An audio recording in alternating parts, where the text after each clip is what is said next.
நாடாளுமன்றத்தில் இடைக்கால பட்ஜெட் தாக்கல் செய்யப்பட்டிருக்கும் நிலையில் இது தொடர்பாக விவாதிக்க அதிமுகவின் முன்னாள் அமைச்சர் மாஃபா பாண்டியராஜன் நம்மோடு இணைந்திருக்கிறார். வணக்கம் சார். ஒரு இந்திய குடிமகனாக இந்த பட்ஜெட்டை நீங்க எப்படி பாக்குறீங்க? இது இடைக்கால பட்ஜெட்ன்றதால வரி விகிதங்கள் எதுவுமே மாற்றப்படல. அது நல்ல விஷயம் நினைக்கிறேன். இதுக்குன்னு கொடுக்கப்பட்ட வரி சலுகைகள் எதுவுமே திருப்பி எடுக்கப்படல. ஆனா ஒரு எலெக்ஷனுக்கு முன்னால வரக்கூடிய ஒரு பட்ஜெட் நம்ம சொல்றப்போ அதற்கு என்ன பெனிஃபிட் இருக்குன்னு பாத்தீங்கன்னா ஒரே ஒரு பெனிஃபிட் தான் நான் பாக்குறேன். அதாவது ஒரு கோடி டாக்ஸ் பேயர்ஸுக்கு இன்னைக்கு வந்து ஒரு 25,000 ரூபாய் வரைக்கும் டாக்ஸ் டிமாண்ட் இது வரைக்கும் எழுப்பப்பட்டிருக்கிறத அவங்க விலக்கிக்கிறேன்னு சொல்லியிருக்காங்க. இது ஒரு நல்ல விஷயம் நினைக்கிறேன். அவங்க கொடுத்திருக்கிற ஒரே டாக்ஸ் பெனிஃபிட் அப்படின்னு சொன்னா இதுதான். இந்த இதுல மற்றபடி எல்லா வரி விதிகளும் ஒன்னா அதேதான் இருந்திருக்கு.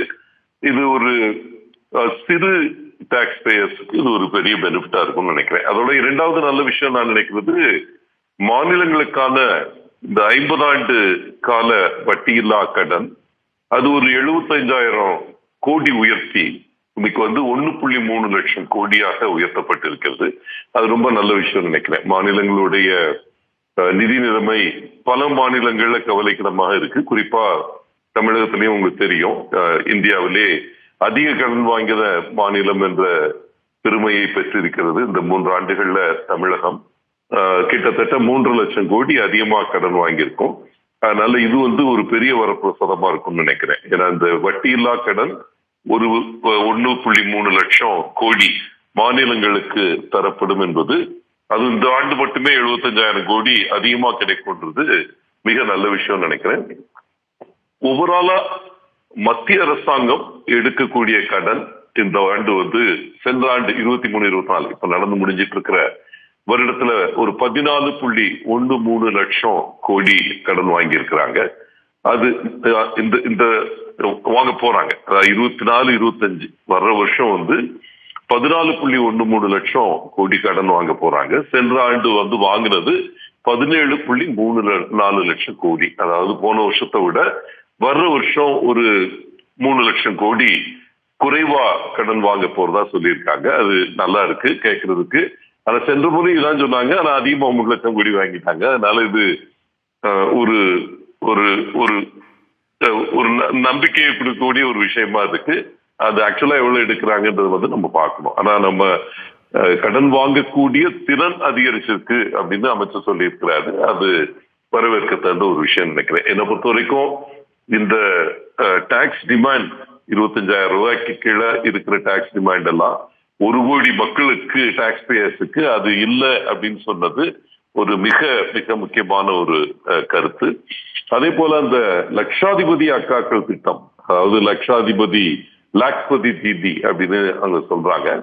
அது ஒரு சுய உதவி குழு பெண்களை லட்சாதிபதிகளாக உருமாற்றக்கூடிய திட்டம். அது ஒரு சக்சஸ்ஃபுல் ஸ்கீம். இப்போ ஒரு 83 லட்சம் சுய உதவி குழுக்கள் இந்தியா முழுக்க இருக்கு. அதுல உங்களுக்கு தெரியும், அதிகமா இருக்கிறது புரட்சி தலைவி அம்மா அவர்கள் துவங்கி வைத்த சுய உதவி குழுக்கள். இந்த இடத்துல தமிழ்நாட்டில் தான் இதுல அதிகமா இருக்கு. அதுல வந்து 2 கோடி பேர் நாங்க வந்து லட்சாதிபதிகளாக உருமாற்றுவோம். ஸ்பெசிபிக் ஸ்கீம்ஸ் மூலமாக தொழில் முனைப்புக்கான கடன்கள் மற்றும் நிதியங்கள் மூலமாக அவங்க வந்து செய்ய போறோம்னு சொல்லியிருந்தாங்க. அந்த 2 கோடின்றது 3 கோடியாக உயர்த்தி இருக்கிறது ஒரு நல்ல விஷயம் நினைக்கிறேன். ஏன்னா அது வந்து ஒரு லீக்கேஜ் இல்லாம போய் சேரக்கூடிய ஒரு ஸ்கீம். இதை முறையா பண்ணாங்கன்னா கண்டிப்பாக தமிழ்நாட்டுக்கு இதனால ஒரு பெரிய பெனிஃபிட் இருக்குன்னு நான் நம்புறேன். என்னை பொறுத்த வரைக்கும் இது வந்து ஒரு எலெக்ஷன் முன்னால வரக்கூடிய இடைக்கால பட்ஜெட்னால இது வரைக்கும் சில இடங்கள்ல 10 ஆண்டுகள் செஞ்ச விஷயங்களை ஒரு அறிக்கையா கொடுத்த மாதிரிதான் இது படுது.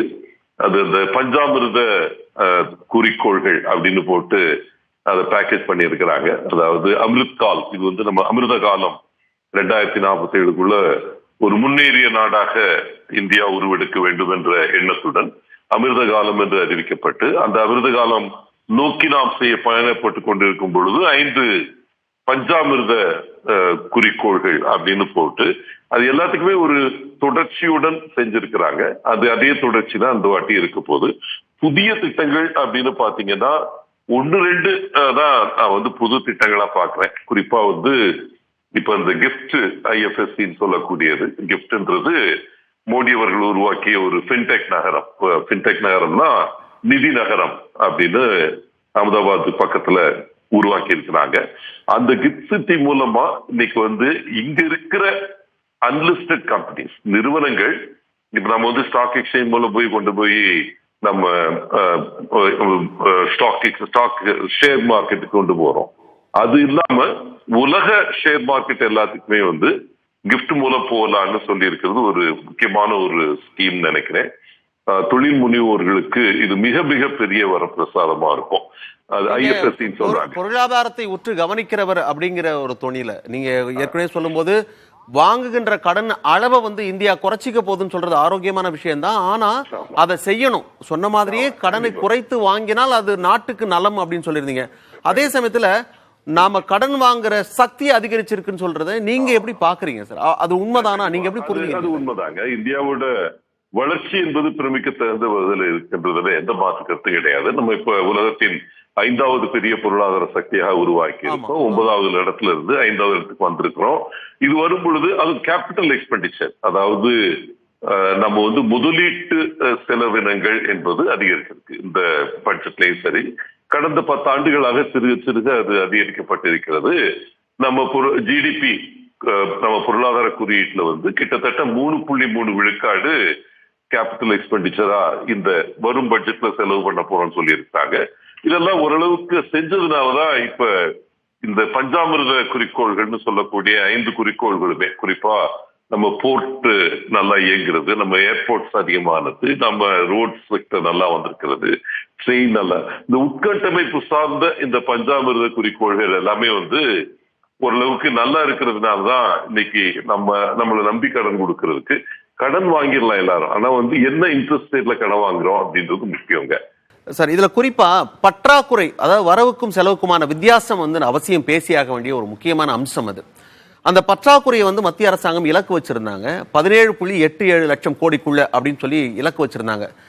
ஏப்ரல் முதல் அக்டோபர் வரையிலான இந்த காலகட்டம் இருக்குல்ல, 7 மாதங்களுக்குள்ள 8 லட்சம் அளவுக்கு அந்த பற்றாக்குறை வந்திருக்கு. அப்படின்னா இவங்க தீர்மானித்த அந்த இலக்கை அடைவதற்கான வாய்ப்பு இருக்கு அப்படின்னு இதெல்லாம் நிதி நிலை சரியா இருக்கு அப்படின்றத எடுத்துக்கலாமா? கண்டிப்பா. என்னை பொறுத்த வரைக்குங்க அவங்க சொல்லி இருக்கிற அந்த பிஸ்கல் டெபிசிட் சொல்லக்கூடிய பற்றாக்குறை, உங்களுக்கு இதுல ரெவென்யூ டெபிசிட் மற்றும் பிஸ்கல் டெபிசிட் 2 விஷயம் பார்க்கணும். நிதி பற்றாக்குறைன்றது பிஸ்கல் டெபிசிட் வந்து சென்ற ஆண்டு 5.8 விழுக்காடாக குறைந்திருக்கிறது. ஏன்னா அதுக்கு முந்தின வருஷத்துல 6 விழுக்காடுக்கு மேல இருந்தது. அது வந்து இந்த 5 நம்ம என்ன டார்கெட் வச்சிருக்கோம்னா 4.5 விழுக்காட்டுக்குள்ள நிக்கணும்னு சொல்லி டார்கெட் வச்சிருக்கோம். மாநிலங்கள் என்ன சொல்றோம்னா இதுவே முறையில்லை. ஏன்னா மாநிலங்களை வந்து என்ன சொல்றாங்க, 3% நீங்க நிதி பற்றாக்குறை வச்சுக்கணும்னு சொல்லி இருக்கிறாங்க. ஆனா மத்திய அரசாங்கத்துடைய பட்ஜெட்ல வந்து அவங்க 5.8%, அதுக்கு அடுத்த 5.1% இந்த வர வருஷம், அதுக்கப்புறம் 4.5%க்கு இன்னும் 2 ஆண்டுகள் கழித்து செல்ல போகிறோம் என்று சொல்லியிருக்காங்க. மாநிலங்கள் எல்லாமே கொடுக்கிற பெரிய கோரிக்கை வந்து எந்த இது மத்திய அரசாங்கத்துக்கு அளவுகோலா வச்சிருக்கீங்களோ அதே அளவுகோல் இங்க வைக்கணும் தான் பலரும் குரல் கொடுத்துட்டு இருக்காங்க. ஆனா என்னை பொறுத்த வரைக்கும் நீங்க ஓரளவுக்கு நிதிநிலை ஸ்டேபிளா இருக்குன்றதுக்கு எடுத்துக்காட்டு வந்து நீங்க வாங்க போற கடன் அளவை குறைப்போம் என்று சொல்லி இருக்கிறது நல்ல விஷயம். ஆனா சென்ற ஆண்டு நீங்க வந்து எவ்வளவு எடுக்கணும்னு சொன்னீங்களோ அதை விட அதிகமா எடுத்திருக்கிறீங்க. ஆனா இந்த வருஷம் அதை குறைப்போம் என்று சொல்லியிருக்கீங்க. 17.34 லட்சம் கோடியிலிருந்து கடனை 14.13 லட்சம் கோடியாக குறைக்க போகிறோம் சொல்லி இருக்கிறீங்க. உங்க சொற்படி நீங்க நின்றீர்கள் என்றால் அது நாட்டுக்கு நல்லது. சாமானியர்களின் பார்வையில ஒரு கேள்வி இருக்கு சார். இப்போ நிதி நிலையில தேசம் வந்து சரியான பாதையில இருக்கு, வலுவாதான் இருக்கு அப்படின்னா அப்போ சாமானிய மக்கள் யாருமே பாதிக்கப்படாத அளவுக்கு தானே இருக்கணும் இல்லையா? நீங்க ஒரு சாமானியனா நீங்களே கூட உணர்ந்து பாருங்களேன். 100 ரூபாய்க்கு வித்த துவரம்பருப்பு இப்ப 200 ரூபாய் விக்குது. மிளகு, சீரகம்னு அடிப்படையா அன்றாட மக்கள் பயன்படுத்துகின்ற எல்லா பொருட்களும் விலை உயரத்தான் செஞ்சிருக்கு. அப்ப இந்த வளர்ச்சியை மக்களுக்கு கொண்டு போய் சேர்க்கறதுல என்னென்னலாம் பண்ண வேண்டியது இருக்கு, எங்கெங்கெல்லாம் தொய்வு இருக்குன்னு நினைக்கிறீங்க சார்? இல்ல கண்டிப்பா நல்ல கேள்விதாங்க. ஏன்னா இன்ஃபிளேஷன்ன்றது உங்க விலை உயர்வு கிரவுண்ட் லெவல்ல இருக்கின்றத கட்டுப்படுத்த வேண்டிய பெரும் சவால் மாநிலங்களுக்கு தான் இருக்கு. ஏன்னா பிரைஸ் ஸ்டெபிலைசேஷன் ஃபண்ட்ல இருந்து எல்லாமே மாநிலங்கள் தான் செய்யணும். இப்ப நம்ம சென்ற அரசாங்கத்துல அவர் செல்லூர் ராஜு அவர்களுக்கு கீழே ஒரு 250 கோடி நம்ம பிரைஸ் ஸ்டெபிலைசேஷன் பட்ஜெட் நம்ம கொடுத்திருந்தோம். அந்த பட்ஜெட்டை வச்சு நம்ம இந்த ரீட்டெயிலா இருக்கக்கூடிய மாற்றங்கள், பருப்பு விலை கூடுதுன்னா இம்போர்ட் கிரியேட் பண்ணி கொடுக்கறதோ, இல்ல காய்கறி விலைகள் ஒரு ஷார்ட் டேர்ம்ல இது பண்ணுதுன்னா அம்மா பேர்ல நம்ம வச்சிருந்த டிபார்ட்மெண்ட் ஸ்டோர் மாதிரி நம்ம வச்சிருந்தோம். அந்த மாதிரி விஷயங்களை செய்ய வேண்டியது மாநில அரசாங்கின் பங்கு. இந்த மாநில அரசாங்கம் மத்திய அரசாங்கம் ரெண்டும் இணைந்து செயல்படாமல் இருக்கும் பொழுது, குறிப்பாக சென்ற 3 ஆண்டுகள் தமிழ்நாட்டை எடுத்துக்கிட்டீங்கன்னா, இந்த விலைவாசி உயர்வுக்கு முக்கியமான காரணம் மாநில அரசாங்கம் தனது விலை நிலைப்படுத்தும் பணியை செய்யாததான் நான் நினைக்கிறேன். என்னை பொறுத்த வரைக்கும் அது இவங்க ஏன் செய்யலன்னு சொல்றாங்கன்னா, எங்களுக்கு அந்த ஃபண்ட்ஸே வர்றதில்லை, எங்களுக்கு ஏற்கனவே கடன்ல நாங்கள் சிக்கி தவிக்கிறோம். ஏன்னா ஏன் கடன் எடுக்கிறீங்க?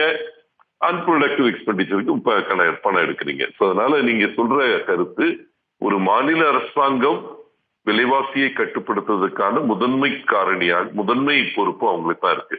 ஆனா இங்க ஏற்கனவே உங்களுக்கு இவ்வளவு கடன் எடுத்து அன்ப்ரொடக்டிவான விஷயங்கள்ல நீங்க செலவு செய்து கொண்டு இருக்கிறதுனால இந்த மாதிரி விலை நிலைப்படுத்தும் நிதியங்கள் இங்க உருவாக்குவதையும் செயல்படுத்த முடியல இந்த அரசாங்கத்தால. அதுதான் என்னை பொறுத்த வரைக்கும் முக்கியமான மாற்றம்னு வித்தியாசம் சொல்லுவேன். மேக்ரோ எக்கானமி, அதாவது ஒரு நாடு அளவிலான பொருளாதாரம் ஸ்டேபிளா இருக்கு, அதுல பிரச்சனை இல்லை. ஆத்ம நிர்பார் அந்த ஒரு மாடல் கொரோனா டயத்துல இந்த அரசாங்கம் கொண்டு வந்தது. அதனுடைய பணி, குறிப்பாக உட்கட்டமைப்பு உருவாக்கப்பட வேண்டிய பணி, போர்ட்டா இருக்கணும், ஏர்போர்ட்டா இருக்கட்டும், இல்ல துறைமுகங்கள், ஏர்போர்ட், மற்றும் ரோடு, ட்ரெயின், இந்த மாதிரி உட்கட்டமைப்பு சார்ந்த பல அம்சங்களும் மிக வேகமாக நம்ம ஏற்பாடு பண்ணிட்டு இருக்கோம். இவங்க விக்ஷித் பாரத்னு சொல்லக்கூடிய வளர்ந்த பாரதம் அந்த கனவு 2047க்குள்ள இன்னைக்குல இருந்து ஒரு 20 வருஷத்துக்குள்ள 24 வருஷத்துக்குள்ள நம்ம வளர்ந்த பாரதமாக ஆய்விடுவோம், அதை நோக்கி நம்ம பயணப்படுறோன்றது என்னை பொறுத்த வரைக்கும் உறுதிப்படக்கூடிய ஒரு விஷயம்தான் அது. ஆனா மாநில அரசாங்கங்கள் அதுக்கு மிக மிக ஸ்ட்ராங்கா ஒத்துழைச்சா தான் இது நடக்கும். குறிப்பா தமிழகம் போன்ற இடங்கள்ல இப்ப ஒரு மிகப்பெரிய வளர்ச்சி பாதையில போயிட்டு இருந்த 10 ஆண்டுகளாக போய்க்கிறது தமிழகம். இப்ப 3 ஆண்டுகளாக பாத்தீங்கன்னா பல துறைகள்ல நம்ம கஷ்டப்பட்டு இருக்கோம். ஒரு கல்வித்துறையிலிருந்து எல்லாத்துலயுமே பின்னோக்கி போய்கிட்டு இருக்கிற ஒரு காலகட்டத்தில் நம்ம பார்க்கணும். அதுக்கு என்னை பொறுத்த வரைக்கும் இது இரு அரசாங்கங்களுடைய நிலைப்பாடுகள் நம்ம பார்க்கணும். அதனாலதான் நான் ஒரே ஒரு விஷயத்த நான் வரவேற்கிறேன் சொல்றது, 1.3 லட்சம் கோடி 50 ஆண்டுகள் கடனாக, வட்டியில்லா கடனாக மாநிலங்களுக்கு தரப்படும் என்று சொன்னது ரொம்ப நல்ல விஷயம். நம்ம நிதியமைச்சர், தமிழகத்துடைய நிதி அமைச்சர் இதுல பெருவாரியான பணத்தை நம்ம எடுத்துட்டு வரணும். அதுக்கு தக்கன முயற்சி எடுக்கணும். அப்படி எடுத்தாத்தான் நம்மளோட கடன் சுமை, குறிப்பா வட்டி சுமை, கடனுக்கு நம்ம கடன் கிட்டத்தட்ட 3.5 லட்சம் கோடி அதிகமா எடுத்துட்டு வந்தோம் 3 வருஷத்துல பாத்தீங்கன்னா. இந்த 3.5 லட்சம் இருக்கிறதுனால இந்தியாவிலேயே அதிக கடன் வாங்கிய மாநிலம் என்ற புகழை நாம் சம்பாதிச்சிருக்கிறோம். விலைவாசி உயர்வுக்கு அப்ப அவங்க என்ன திட்டங்கள் கொண்டு வந்தாலும் இங்க செயல்படுத்த வேண்டிய தேவையும் இருக்கு. அவங்களும் அதை அக்கறையோடு அந்த நிதியை திரட்டி கொண்டு அதை சாமானிய மக்கள் பயன்பெறும் வகையில பண்ணணும் அப்படின்னு இணைப்பில் பல்வேறு தகவல்களை பகிர்ந்து கொண்டீர்கள். மகிழ்ச்சி. அதே சமயத்துல நாடு எப்படிப்பட்ட ஒரு வளமான ஒரு பாதையில் போயிட்டு இருக்கு அப்படின்னா கூட இன்னைக்கு சொல்லியிருக்கிற அத்தனை புள்ளி விவரங்கள் 140 கோடி மக்களுக்கு புரியாது, தெரியாது, எல்லாருக்கும் போய் சேர்றதுக்கு வாய்ப்பு குறைவு.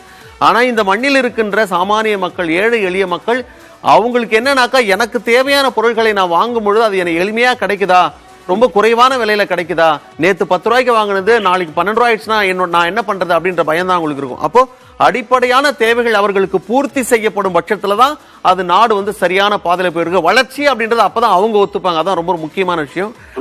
நேரம் ஒதுக்கி நீங்கள் சுருக்கமா ஒரு முறை கருத்து இங்க பாருங்க. நேரடியான பெனிஃபிட், டைரக்ட் பெனிஃபிட் ஸ்கீம்ஸ் அதிகப்படுத்தப்பட்டிருக்கு. அதே போல இந்த லட்சாதிபதி சகோதரி திட்டம் போன்ற நேரடியா 3 கோடி பெண்களை, சுய உதவிக்குழு பெண்களை லட்சாதிபதியாக உருமாற்றுவோம் என்று சொல்லக்கூடிய நேரடியான திட்டங்கள் அதிகரிச்சிருக்கிறது நல்ல விஷயம் நினைக்கிறேன். இது வந்து மிக மிக இது நீங்க சொன்ன அதே கருத்து. நீங்க குறிப்பிட்டு சொல்றது உண்மையிலே நல்லதுதான் இருக்கிறது நீங்க சொல்றீங்க. ஆனால் 140 கோடியில 3 கோடி எவ்வளவு பெரிய எண்ணிக்கைன்றது நம்ம பார்க்க வேண்டியது இருக்கு. இணைப்பில் வந்து பல்வேறு தகவல்களை பகிர்ந்து கொண்டமைக்கு மிக்க நன்றி. நன்றி நேர்ல.